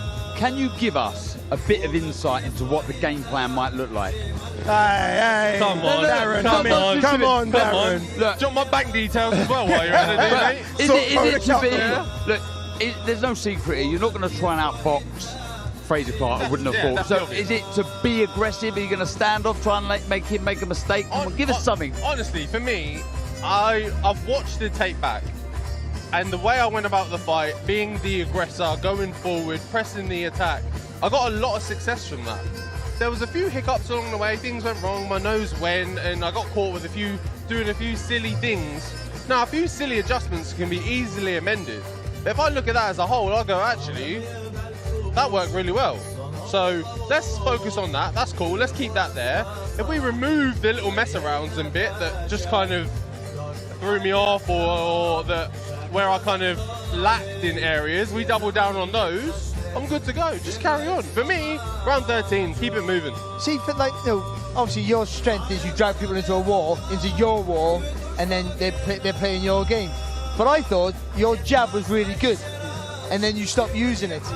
Is that something that you're going to keep going this time? Yeah, sorry, again, Fab. look, Sorry, Fab. What is he doing in the ring here, Fab? Have you been watching that?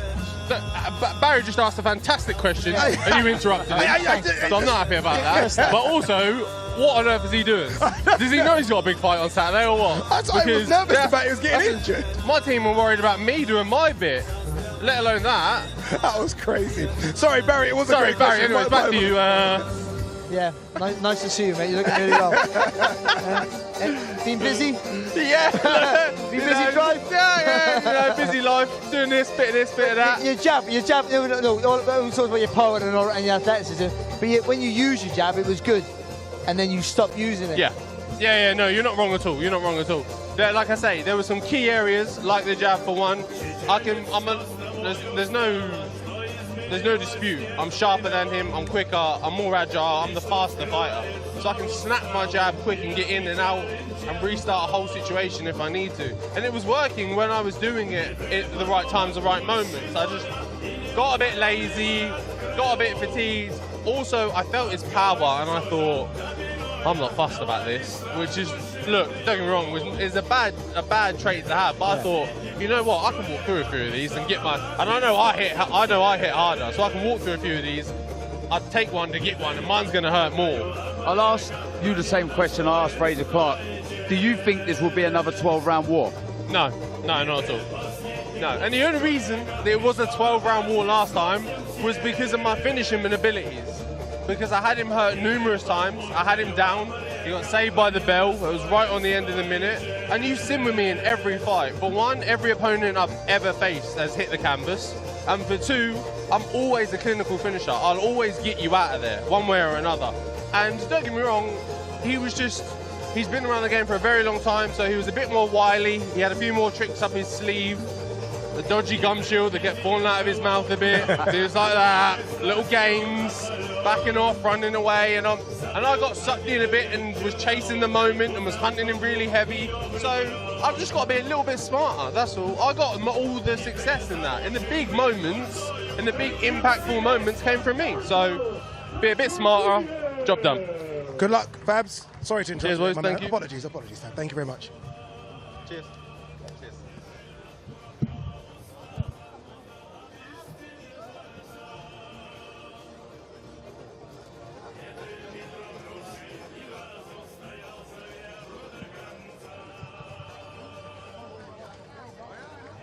Arta, how did it feel in here? You feeling good? You look good. You look ready. Yeah, I'm feel not bad. I feel like you're almost done with all of this and you just want to get in the ring on Saturday night. Is that how you feel? Yes. How? I don't think I'm going to get much more, or am I? How has this fight camp been for you? Have you prepared for this fight in any way differently that you've prepared for your other fights? Please don't just say no. No. Yeah, for every opponent we do some specific work, but also for this fight too. But main work is always hard and strong. Thank you so much. Thank you. Honestly, one of the craziest workouts I've ever seen. Some of the stuff he was doing in there. I mean, they say he's 39. I think we need to check a passport. He looks like a man that could be 30. Incredible from Artur Beterbiev. Before we bring out Dmitry Bivol, we are going to show you this again. I think the best trailer of Riyadh season so far. Here is the trailer for the 4-Crown Showdown.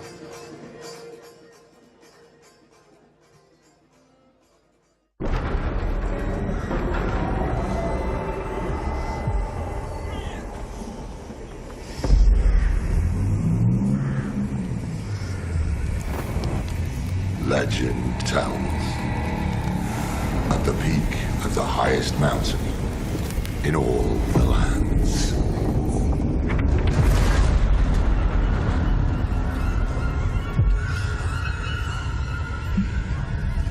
there lay dormant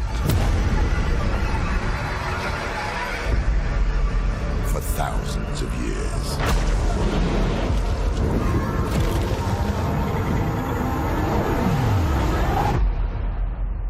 A mystical crown, untouched, with the power to rule all of mankind.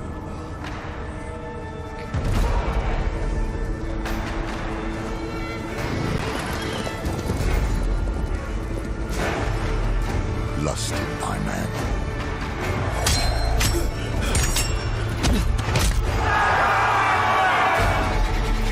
Willing to die for its gift.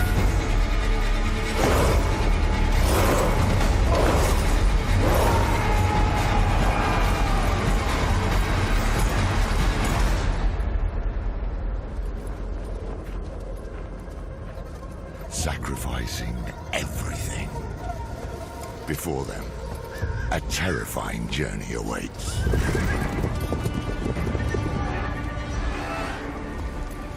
In my lifetime, I have seen many strong and brave warriors pass this way to claim the crown. I have not seen them since.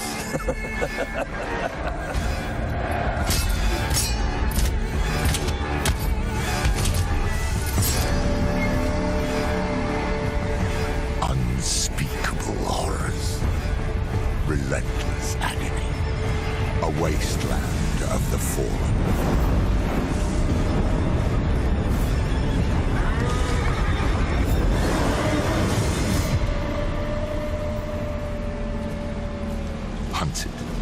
shadows. They danced with death.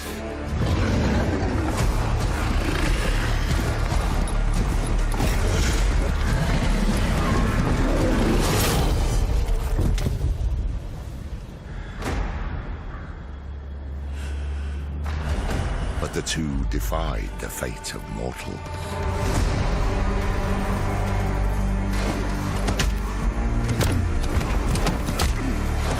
Knocking down thousands before them.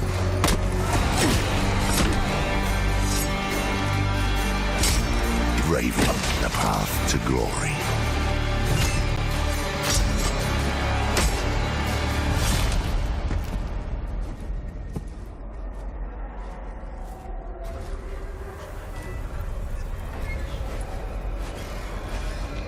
Challenging every fiber of their being.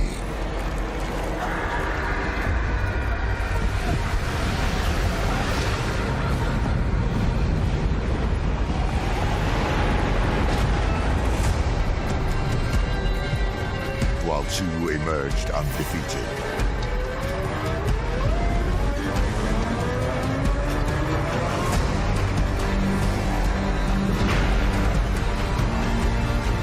There could be only one possible outcome.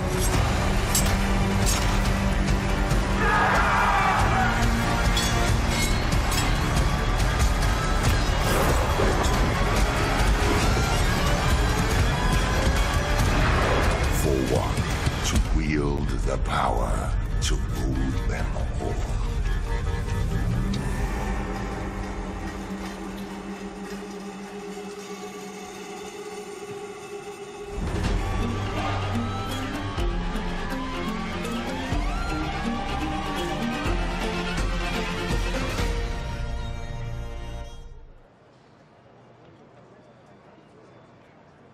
And now let's welcome to the ring, undefeated, with 23 wins, 12 of his 23 wins coming by way of knockout. He is the reigning and defending WBA and IBO light heavyweight champion of the world, Dmitry Bivol.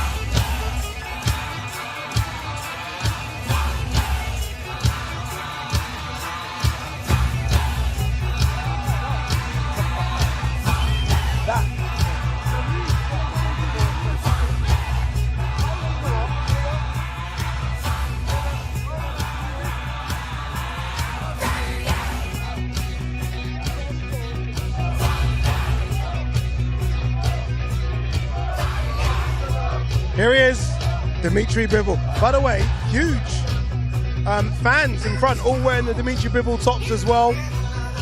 Where's yours? I've got one. I didn't want to wear it, obviously, because I'm on air, I've got to be impartial. I'm wearing the boxers. No. Here is Dmitry Bivol, one of the best movers in the sport. I mean, Darren, you always talk about his foot movement, and I mean, he's showing us it here as well. Yeah, brilliant mover, he really is. He does it so well. It's the way he just slides in and out, fires back with quick counters, and we know in this fight, probably more, well, not probably, 100% he's going to need to rely on his feet an awful lot. He cannot afford to be taking full shots from Artur Beterbiev. But he can't run, because when you run, you give away the space. You put yourself on the outside of the ring, which means you're closer to the rope.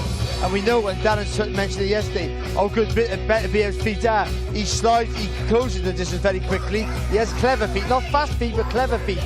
And he cuts the spaces off so you can't escape. And when he gets you on the rope, you're done. You must just fall over. If he gets you on the rope, we see all the good fighters he's boxed. Once your back's on the rope, game over.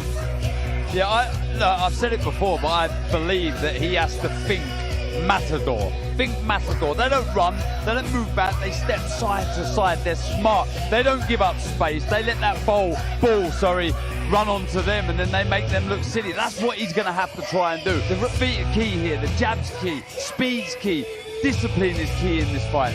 The running on's a really good analogy because Beterbiev because he's such a powerhouse, when he throws that backhand, he brings that back foot forward, squares himself up. That's why he's been knocked down at times. So there's an opportunity there for Bivol. When he's in and out with the when he slides in and jumps out, to push back up that back leg and throw that right hand right down the centre of the line. But what you've got to do, you've got to hold your feet to get his respect, but not long enough to take any punishment back. Because when Beterbiev hits you anywhere, you feel it. I feel silly sometimes when I try and give technical analysis to someone like Bivol, but just seeing a little sound silly as he's throwing a jab, I don't feel he can afford to bring that jab back to his chest, because we've seen how dangerous Beterbiev can be with the right hand, even a jab or any sort of shot he chooses. If that does come back to the chest and he's not quite sharp on the feet, he could get tagged. He's so loose with his punches though, isn't it? And is there going to be a time though, Barry, where he has to kind of plant those feet and try and hurt Beterbiev? Yeah, I think, and he's shown that in consistent fights. Like in against Ramirez, he moved really well, but also he showed every now and again he can plant his feet. But again, it's about holding your feet for purchase, but then looking for the escape route. Now that's difficult because when you look for the escape route, your thoughts thinking that, so you don't put enough weight on the shot. So to get that timing right, go and watch Bam Rodriguez. That's why I say that, because he gets that perfect. And I think, but this is a really clever fight, where a real clever boxing brain, where that brain's going to serve him well in this fight. But there's still the times in this fight, in a great fight like this, where every now and again you've got to switch your brain off and take that educated risk. And that relaxation that you talk about, so important, Ade, as you go down the stretch. You can't afford to be tense and locked up, because then you really will tire. That nervous energy will be awful.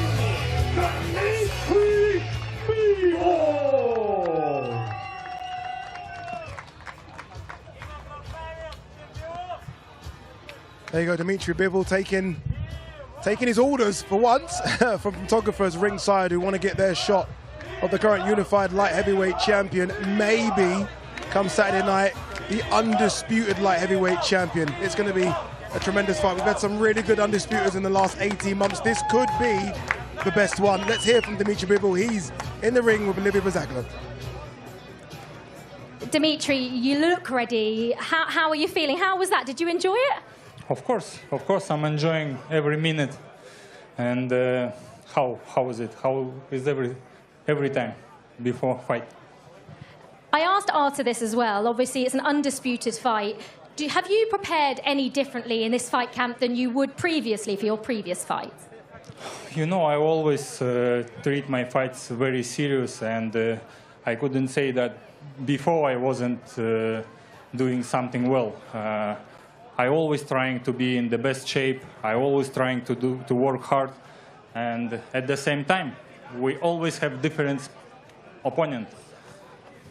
Do your feelings and emotions change from yesterday, today, tomorrow, Friday, and then Saturday? The closer we get to fight night, how do those emotions change for you? Emotion, you want to eat more and more and more because you are doing your weight. And of course, mentally, you are getting more ready, more focused. Perfect. Thank you so much. Thank you. Two men that are very much about their business. It's going to be a really magnificent fight on Saturday. Riyadh Season has produced so much, and now Riyadh Season is officially partnered up with DAZN to be the home.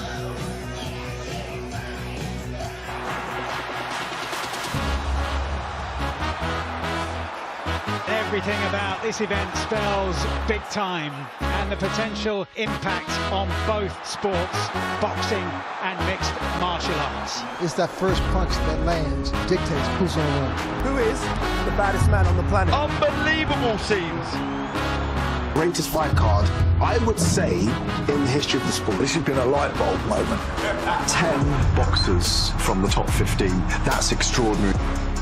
Atmosphere building here in the Kingdom Arena. This one should be a thriller here in Saudi Arabia. Carlos Alcaraz. The city at a standstill. At a sold-out Kingdom Arena, the fans hold their breath for a glimpse of their heroes. In this competition, no one have the golden ball. The next competition, we will double it for 1 million. Anthony Joshua, Francis Ngannou. It is Godzilla against King Kong. Yes, it's a perfect matchup for a great fight. It is lights out! Anthony Joshua! When I've got through with the rabbit, then we go down for AJ. Here we are, back in the kingdom, Riyadh, Saudi Arabia for the big one. It is the undisputed heavyweight title fight. Once you win the Olympic gold, that's one gold that you've won. Now it's time for the undisputed. It's just another step. What Usyk has done there is incredible. He will go down as one of the greatest of all times. We're back in Riyadh, Saudi Arabia. It is the home of big-time boxing. We're ripping up the traditional boxing script. And we're doing something different, promoter versus promoter. This is our first Riyadh season event international. Your first one in America, in LA. The crowd like it. Are we coming back? Yeah, of course. Yeah, of course. The highest attendance ever for a British boxing event. Are you not entertained? Are you not entertained? One more time, do a good fight. Yes, people. Go!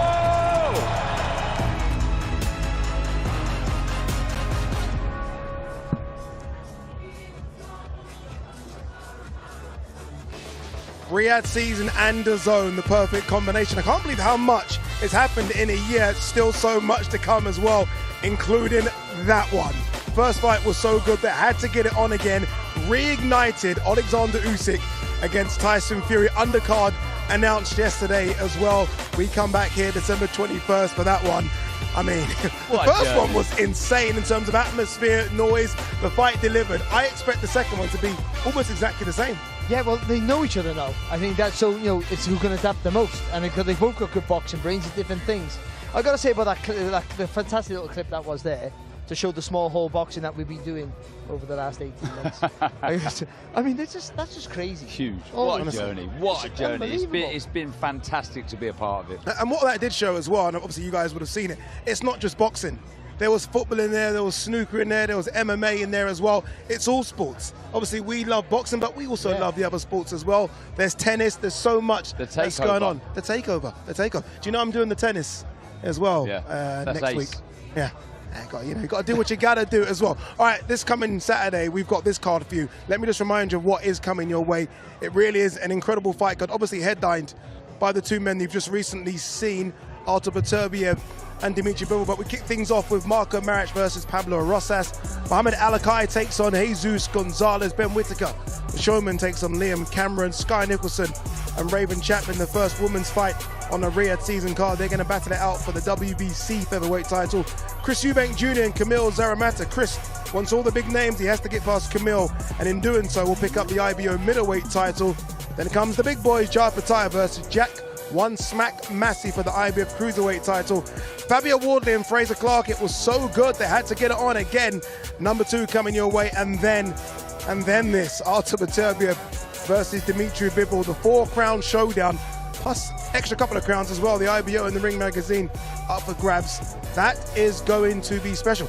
By the way, the attendance here today was very, very good, wasn't it? Really good. Busy on the outskirts. You can see them outside the barriers, the fans either side. And yeah, the energy, the excitement is really starting to build. Us as boxing fans, we've been buzzing about this since it was first announced, but it's really starting to capture some real momentum now. And when you see them, just when you see them in the flesh, when they come up here or see them in the ring, as a boxing fan, it just makes you excited. No, we fought ourselves, but big fights, big feels, it's just something different. You almost forget you box because you're a fan, and to see them in the flesh is awe-inspiring. Just think, they're only a few days away from when we see action, and I can't see any one of those fights not being action-packed. And the main fight might be a generational fight. Yeah, let me do what Darren did at the start of the show. We are 1, 2, 3 sleeps away from the big one. Make sure you join us tomorrow. Tomorrow is press conference day, and then it's weigh-in day, and then it's fight night on Saturday. Legend tells, at the peak of the highest mountain, there lay dormant for thousands of years a mystical crown with the power to rule all of mankind. lusted by men, willing to die for its gift. While two emerged undefeated, there could be only one possible outcome.